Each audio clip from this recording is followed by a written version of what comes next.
Bonjour tout le monde. Je vais regarder la caméra, je crois. Bonjour à tous. Je suis Tina Tinde. Je travaille pour la Fédération de la Croix-Rouge, Croissant-Rouge. Et j'ai commencé dans ce poste en octobre 2016. Je suis maintenant à Paris, chez la Croix-Rouge française. Et on est très contents de vous accueillir pour ce petit webinaire sur comment lutter, prévenir l'abus, l'exploitation sexuelle des populations touchées. Alors, ce webinaire, il ne s'agit pas de harcèlement sexuel entre les collègues, par exemple, mais c'est quand même très lié à tout ce qui s'agit de violences sexuelles et sexistes. On est là sur ce travail pour beaucoup de raisons. Il y a une très bonne raison dans le mouvement, c'est la résolution de 2015 de la conférence internationale qui a décidé de bien travailler entre toutes les sociétés nationales, CSR, la Fédération, contre la violence sexuelle et sexiste.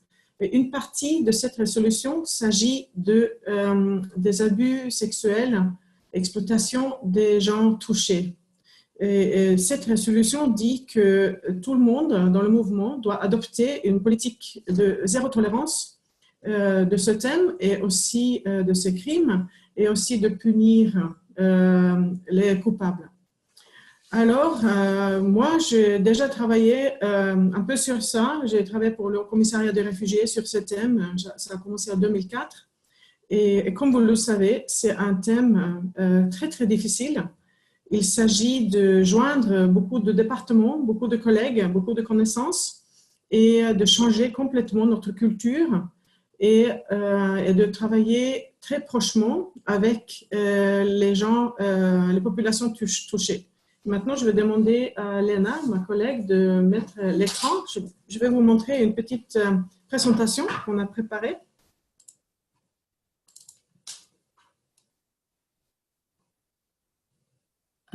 Attends, commencer. Voilà.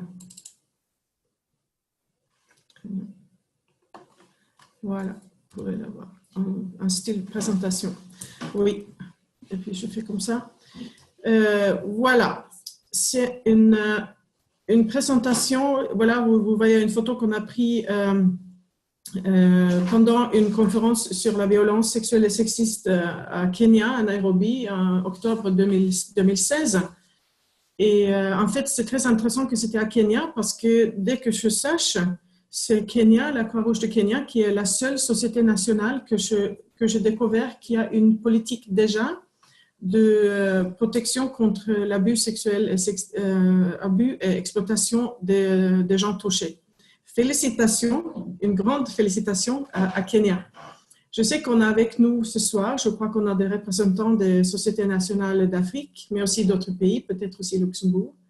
Je n'ai pas vu toute la liste, mais j'espère qu'on sera en contact après. Parce que pendant les 30 minutes qu'on a, où je parle, et puis on peut avoir des questions, c'est seulement vraiment pas assez de temps pour bien comprendre, pour bien discuter ce thème.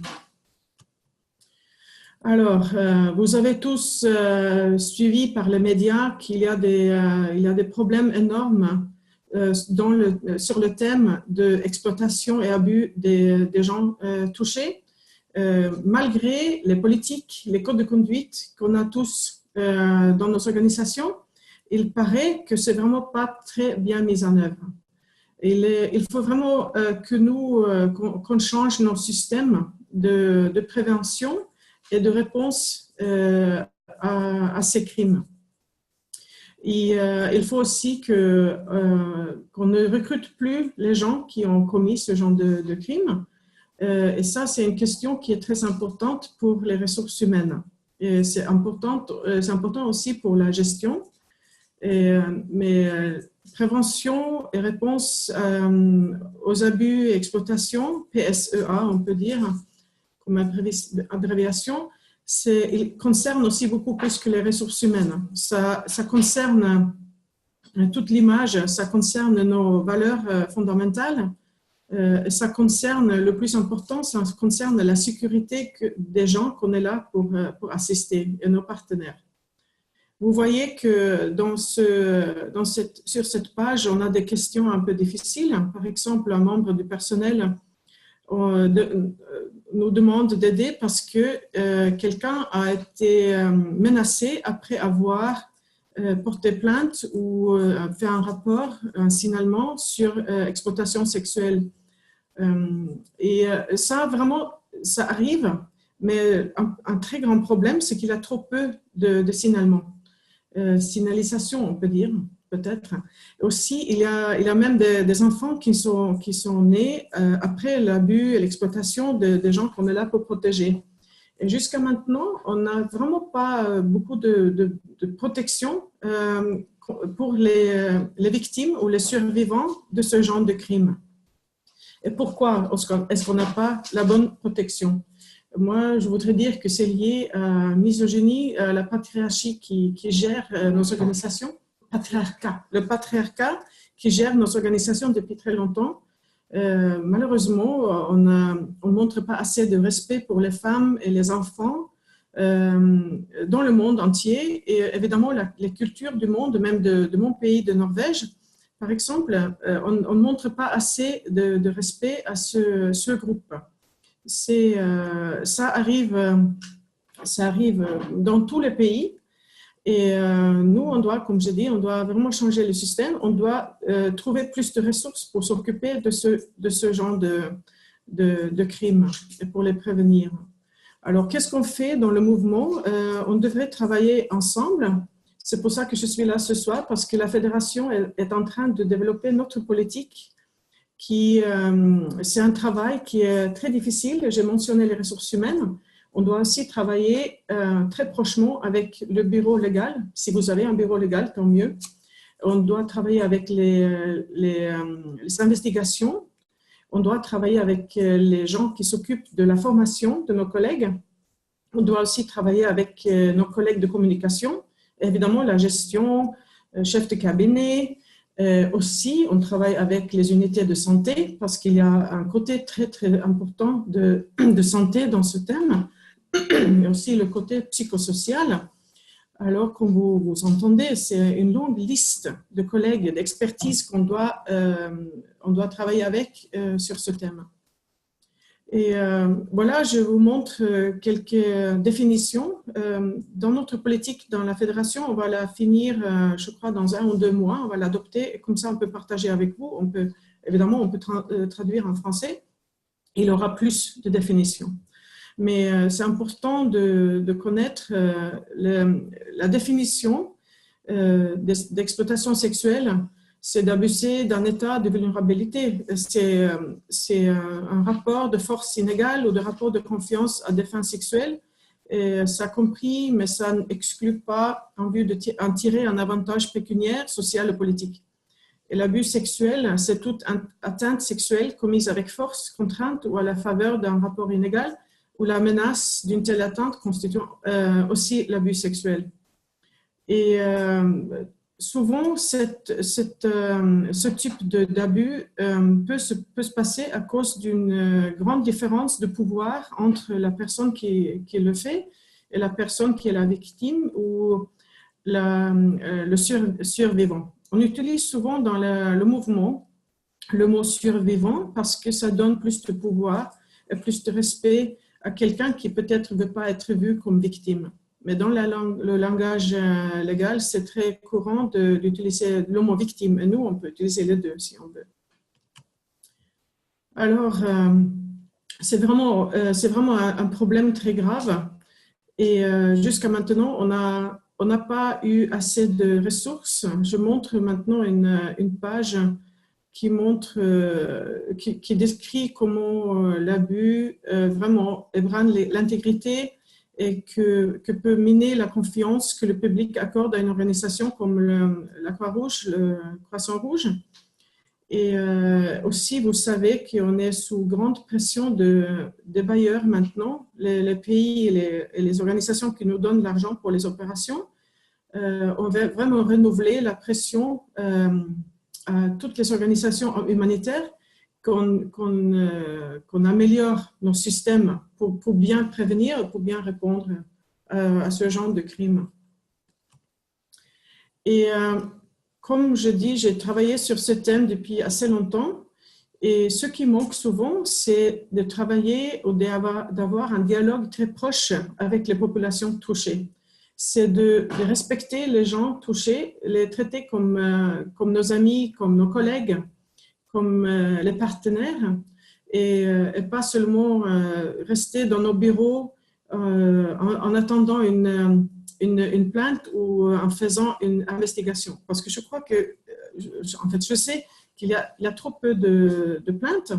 C'est pas parce qu'il n'y a pas beaucoup d'abus ou d'exploitation, mais c'est parce que souvent les gens touchés n'ont pas le moyen de porter plainte. Peut-être qu'ils ne savent pas où le faire, peut-être que le mécanisme n'existe pas, ou peut-être qu'ils ont peur de porter plainte, peut-être qu'ils reçoivent d'assistance de la Croix-Rouge, ou peut-être qu'ils travaillent déjà, ou ils sont des volontaires par la Croix-Rouge et ils ont peur de perdre leur fonction, ou peut-être que c'est les normes culturelles dans la société qui aussi limitent la possibilité d'une femme ou d'un enfant de porter plainte. Parce qu'on sait que si on porte plainte après un viol, par exemple, à cause des idées culturelles et la discrimination contre les femmes et les enfants, peut-être que cette femme ou cet enfant va être exclu de leur famille, par exemple. Alors, il y a vraiment beaucoup de problèmes avant que quelqu'un porte plainte.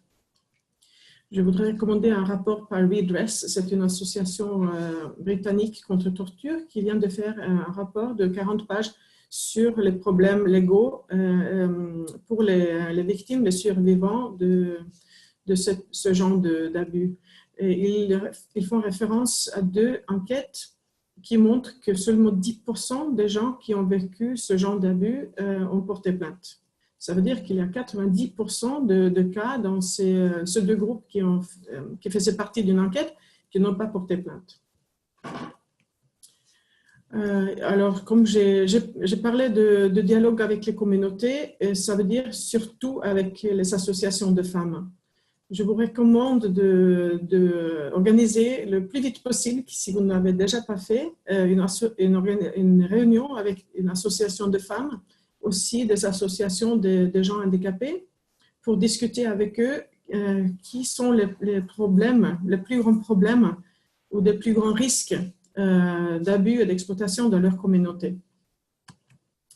Et quand je sais que ce webinaire, c'est aussi pour les répondeurs d'urgence, et on se demande qu'est-ce que vous pouvez faire quand vous arrivez dans une zone de catastrophe où le système ne marche vraiment pas. Alors, on est vraiment au début de ce travail chez nous, mais je sais que vous avez tous remarqué que c'est un problème sur le terrain. Mais je vous recommande de contacter les associations des femmes et d'autres groupes qui sont à risque de discrimination.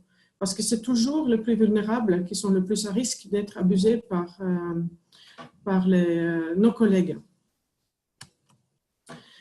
Et comme ça, on a essayé de trouver combien de sociétés nationales ont déjà fait une politique. J'ai mentionné la Croix-Rouge du Kenya. Et cette année, la fédération, elle a promis d'assister 15 sociétés nationales à développer et adopter une politique sur PSEA. Et c'est pour ça que je suis là chez la Croix-Rouge française, parce que comme ça, on peut peut-être s'engager avec beaucoup d'associations francophones.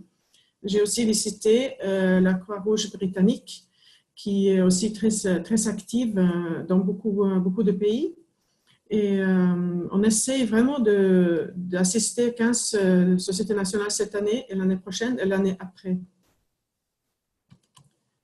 Et on a commencé ce travail en 2010. En fait, ça a commencé un petit peu avant, mais en 2010, on avait déjà un brouillon d'une politique de PSEA. Et malheureusement, on a laissé tomber ce travail. On a laissé tomber ce travail dans beaucoup d'organisations. Je crois que c'était un manque de ressources ou de volonté dans la gestion. C'était aussi les bailleurs, les pays qui n'ont pas soutenu ce travail. C'était vraiment triste. Mais avec le scandale de Oxfam, on a vu que maintenant les bailleurs le prennent très, très sérieusement, et nous aussi, qu'on se met au travail. Je montre ici une page avec des ressources que vous pouvez consulter. Le problème d'exploitation et d'abus, c'est très lié à l'inégalité entre les sexes et aussi les problèmes sur le terrain, les catastrophes où tout est tombé, les gens ont perdu le membre de leur famille, l'abri et tout. Et c'est vraiment important qu'on apprenne et qu'on organise la formation, pas seulement sur ce thème, mais sur les inégalités en général. Les dernières pages de ma présentation, c'est sur des questions qui pourraient être utiles pour votre société nationale, parce que à la Fédération, on a décidé de ne pas adopter une politique pour tout le monde, parce que chaque pays a les lois différentes. Il est important pour vous de développer cette politique interne, mais peut-être que ça peut vous aider d'avoir les questions qu'on a déjà trouvées sur le comité permanent Interagency Standing Committee qui a travaillé là-dessus depuis une quinzaine d'années au moins. Et là, j'ai trouvé des points de référence. Et c'est vraiment, je veux dire que c'est compliqué, mais on a des listes de travail. Alors, ce n'est pas nécessaire de tout inventer nous-mêmes dans le mouvement, parce qu'il y a du travail qui se passe. Aussi, je voudrais recommander de s'engager activement avec les autres associations et ONG sur le terrain. Par exemple, CARE, qui fait du très bon travail. Aussi, l'Organisation internationale de migration s'engage beaucoup. Ils ont déjà recruté des experts sur PSEA sur le terrain. Je sais en Turquie et aussi en Thaïlande. Voilà, ça, c'est des questions que vous pouvez regarder. Vous pouvez regarder la présentation après. Alors, on a fait combien de minutes maintenant? Parce que je voudrais bien avoir des questions de vous. Presque 20 minutes. Oui, oui. Alors, ce que je veux dire pour le mouvement, je veux dire que... Oui, on continue un tout petit peu. On arrête le partage d'écran? Pas encore, pas encore. On peut laisser les questions.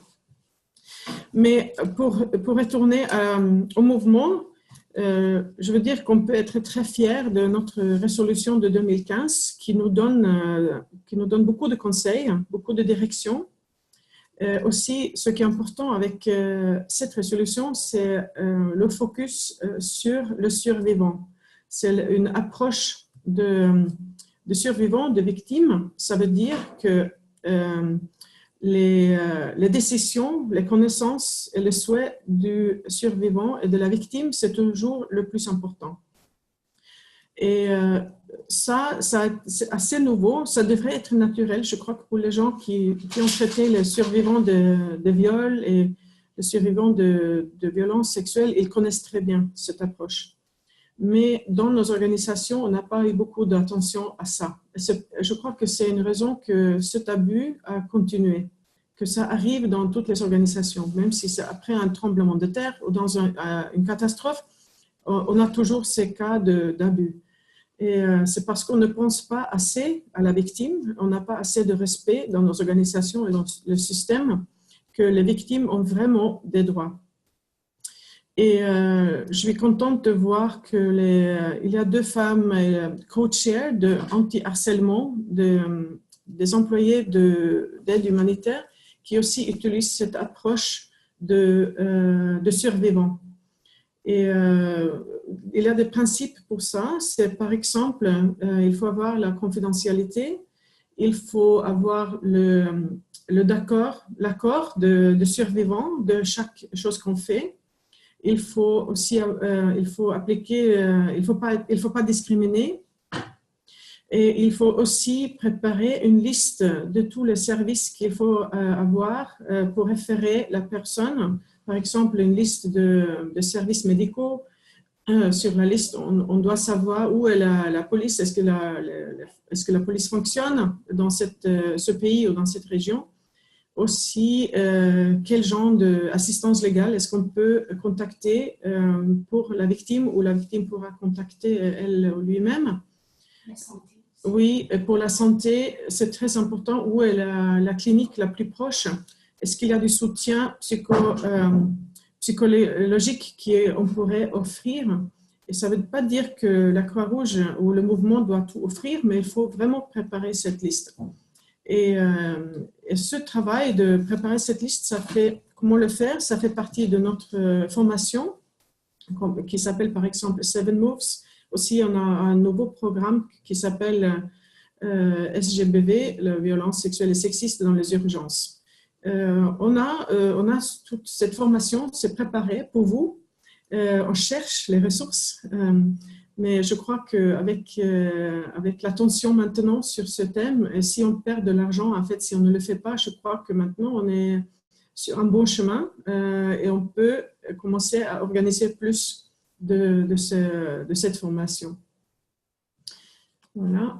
Et ça, la prochaine page montre formation et sensibilisation.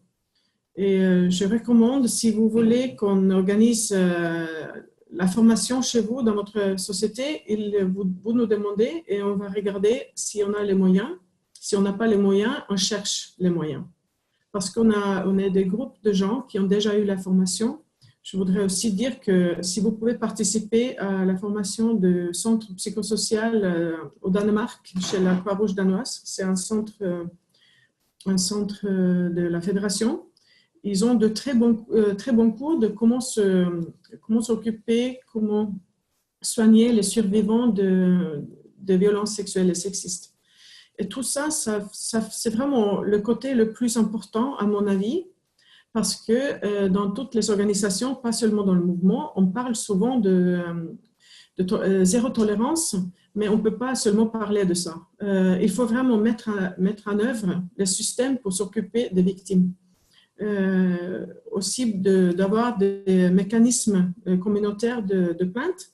Alors, quand vous arrivez sur le terrain ou dans votre société nationale, est-ce que vous avez déjà établi un système un mécanisme de plainte où les gens locaux se sentent en sécurité, où ils se sentent en confiance qu'ils pourront porter plainte sans qu'il y ait des problèmes ou les représailles contre eux. Et là, je ne crois pas qu'il y a beaucoup d'associations nationales qui ont fait ça, mais il y a des exemples qu'on pourrait suivre, par exemple. Évidemment, la prochaine page, c'est le budget. Oui, moi, je voudrais bien voir beaucoup d'argent pour ça. C'est du travail compliqué, mais on a beaucoup d'instructions comment le faire, mais ça ne se fait pas tout seul. Il faut des gens formés pour le faire. Il faut coopérer avec les autres associations, avec les autres organisations et avec l'ONU. Le coordinateur humanitaire, par exemple, a la responsabilité de l'ONU de ce côté. Il faut vraiment qu'on change comment on travaille quand on approche les abus, les exploitations et la discrimination. Et ça se fait pas vraiment tout seul. Alors, il me reste seulement 2 pages. Et ceci, c'est seulement un premier petit webinaire pour nous faire la connaissance. Mais j'espère que si vous avez des questions comme ça que j'ai mis sur les pages, j'espère que vous me contactez. Mon email sera sur la dernière page. Il y a aussi nos collègues Elena et Cécilie ici à la Croix-Rouge française qui sont très prêtes à s'engager. Et on voudrait préparer vraiment des missions ou des webinaires ou le contact, les sessions de Skype pour discuter. Et on cherche maintenant à travailler avec 15 sociétés nationales. On a fait une petite liste, mais ça dépend vraiment. Moi, je travaille à la fédération avec ça et j'aurais besoin de plusieurs personnes parce qu'on est déjà début avril et on devrait soutenir encore 13 avant la fin de l'année. Mais dites-moi, s'il vous plaît, si vous voulez faire partie des 15 associations qu'on soutient cette année. Alors, voici mon email. Alors, je crois qu'on voudrait bien ouvrir pour il y a là des questions. Oui, très bien. Alors, des questions je sais pas. écrites. Oui. Est-ce Là. qu'on peut- Oui, oui, mais on tu va as... arrêter le partage Je d'écran, peux avoir... peut-être. Oui. Ok. Arrêter le partage. Voilà. On a des questions. Du coup, dans le contexte des urgences, si on est confronté... On n'est pas tout à fait... On peut aller au début. Oui, là. au début. Ok. Tu peux le mettre en grand. Dans le terrain, aussi une FPM, aussi avec soutien. Ça dépend du pays. Mhm. Pendant les désastres, il y a beaucoup de fois, il vient de se considérer le cluster dans le... Oui, c'est absolument, c'est bien, merci. C'est un commentaire sur le cluster. Oui, c'est vrai. Dans le contexte des Je urgences... ne vois pas la question, il faut que tu la lises. Oui, oui, ok. J'ai d'autres questions. Du coup, dans le contexte des urgences, si on est confronté à un des cas de la présentation, par exemple, on voit avec le cluster protection. Oui, en fait, vous qui sont sur le terrain, vous savez mieux que moi qui serait capable de recevoir une plainte. Si la Croix-Rouge, si votre délégation ou votre groupe ou la Société nationale sur le terrain, s'ils n'ont pas un système déjà préparé pour recevoir une plainte, vous contactez le cluster protection. Parce que là, il y a aussi Area of Responsibility of SGBV. C'est un très long acronyme, mais il faut contacter les gens qui connaissent ce genre de travail. Parce que comme vous le savez, c'est pas facile de recevoir quelqu'un qui a vécu un tel crime. Il faut savoir exactement comment assister à la victime. Et on n'attend pas que vous, à ce moment, savez exactement comment le faire, mais il faut contacter l'expertise. Voilà, je vais à la prochaine. La fédération le centre PS, oui, il a les slides pour organiser un training en 2 manuels. Tout le matériel est téléchargeable. Très bien. Oui, j'ai mentionné le centre de psychosocial à Danemark qui ont des ressources formidables. J'étais là pour le cours de Training of Trainers il y a 1 an et j'ai appris beaucoup. Il y a une autre question. Y a-t-il quelqu'un ou un service qu'on peut joindre au sein de la Croix-Rouge pour assistance en cas où nous sommes face à cette situation sur le terrain? On n'a pas encore pu établir un cours sur PSEA, mais dans le centre à Copenhague, ils ont des cours sur comment soigner des gens qui ont vécu la violence sexuelle et sexiste. Et ça, c'est le plus proche qu'on a maintenant pour vous soutenir de développer cette connaissance. Et je recommande fortement de prendre ce cours. Oui. Oui, mais là, c'est systématique. Je veux dire que la raison que je ne parle pas trop d'autres cours, c'est parce que c'est pas prévu, on n'a pas l'argent. Mais on a les matériels, on a le manuel. Et Cécilia, oui, tu veux dire que non, moi, vous avez prévu. dire par rapport à la question, ils sont en train de finaliser des modules de formation sur les premiers secours psychologiques qui peuvent être très utiles. Absolument. Oui, un premier secours psychologique est aussi très important pour bien gérer ce genre de cas. Mais dans le budget que j'ai préparé pour la politique à la fédération, j'ai mis un budget assez généreux, mais je cherche l'argent. Parce que je voudrais bien engager beaucoup de gens pour faire cette formation. C'est important. Alors, une autre question, le cluster ou route des organisations qui répondent à l'émergence dans le secteur de protection preparing the referral pathway. Oui, c'est important de mentionner le chemin de référence. Comme j'ai dit, je parlais d'une liste.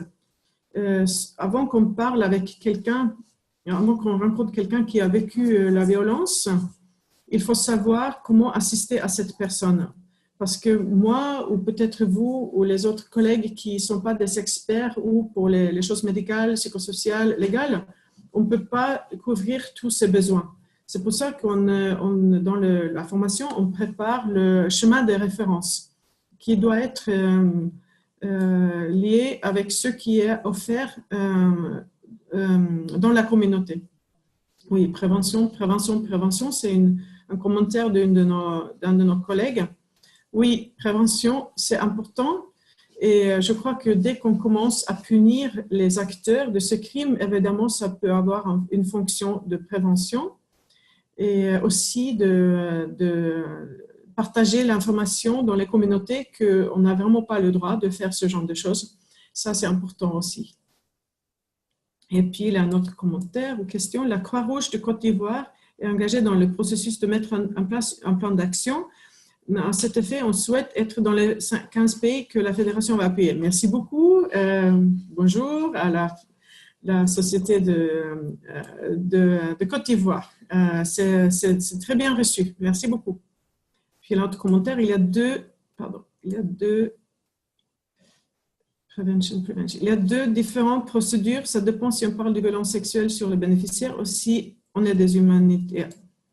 Oui, les procédures, évidemment. Maintenant, ce soir, on parle d'abus contre les gens touchés. Absolument.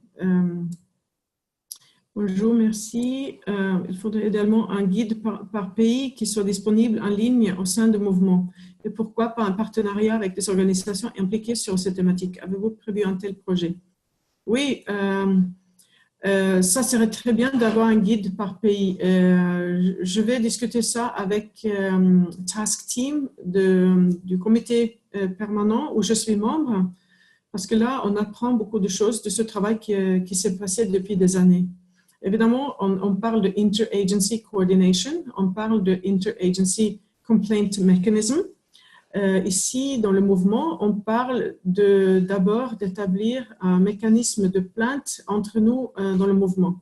Ça serait très bien si la société nationale dans le pays pouvait travailler avec les équipes d'urgence ou s'ils viennent de la Croix-Rouge française ou de la Fédération ou d'autres organisations et d'organiser ça. Mais idéalement, ça devrait être entre toutes les organisations qui font l'aide humanitaire. Dans le cas de la Croix-Rouge, nous en avons des procédures internes, oui, exactement. C'est comme ça qu'on commence avec nous-mêmes. Voilà, j'ai une question extrêmement terre à terre vis-à-vis des bailleurs. Y a-t-il moyen d'avoir une réponse mouvement global pour soutenir les sociétés nationales? Oui, je voudrais bien avoir ça. Je crois que ça va aider quand on adopte bientôt la politique de la fédération. Parce que nous, c'est notre rôle de coordonner. Aussi, le comité CICR est en train de développer et adopter bientôt leur politique de PSEA. Si on commence avec les deux organisations et si on soutient les sociétés nationales, on s'approche d'une réponse globale. Mais ça prend du temps. Ça prend vraiment du temps. On a très peu de gens qui travaillent là-dessus. Je voudrais bien avoir plus de gens engagés dans ce travail. Alors, je vous invite tous. Est-ce qu'on a des questions aussi verbales ou c'est écrit? C'est possible d'autoriser à lever la main. Peut-être que les gens veulent bien parler un petit peu. Comment est-ce qu'on fait? Oui, on a 20 participants. Non, je crois qu'il n'y a pas de questions orales, sinon on le Oui, verrait. mais c'est bien. Oui, mais c'est bien. Vous avez la possibilité de lever la main pour poser des questions avec la vidéo. Je le fais. Ok, essaye. Je lève la main. Non, mais je crois qu'on a déjà, on a fait 35 minutes. Et je crois qu'on a fait un petit début. Je m'excuse pour aller très vite dans beaucoup de thèmes. Mais je vous invite de nous contacter, de m'écrire un mail. Et si vous voulez parler plus, moi, je suis disponible. Je crois qu'on va dire au revoir. Et merci beaucoup. Merci de participer. Au revoir. Merci beaucoup, Tina, pour ce madame. premier webinaire organisé pour les ERU, mais plus largement ouvert au mouvement. Merci beaucoup pour tous ces éléments. Je pense que ça ouvre de belles pistes de travail collectif au sein du mouvement et voilà, avec une équipe Croix-Rouge française mobilisée pour t'appuyer. Merci. J'ai le groupe, beaucoup d'aide aussi. Hein, on s'aide entre nous. Voilà. Oui. En tout cas, merci à tous les participants très nombreux et à toutes les questions pour rendu cet échange très interactif. On vous souhaite une bonne fin de journée ou un bon début de journée en fonction de l'heure à laquelle vous regardez cette vidéo. Et on vous donne rendez-vous le mois prochain pour un prochain webinaire. On vous renvoie la date très très vite. À bientôt. Au revoir. Au revoir.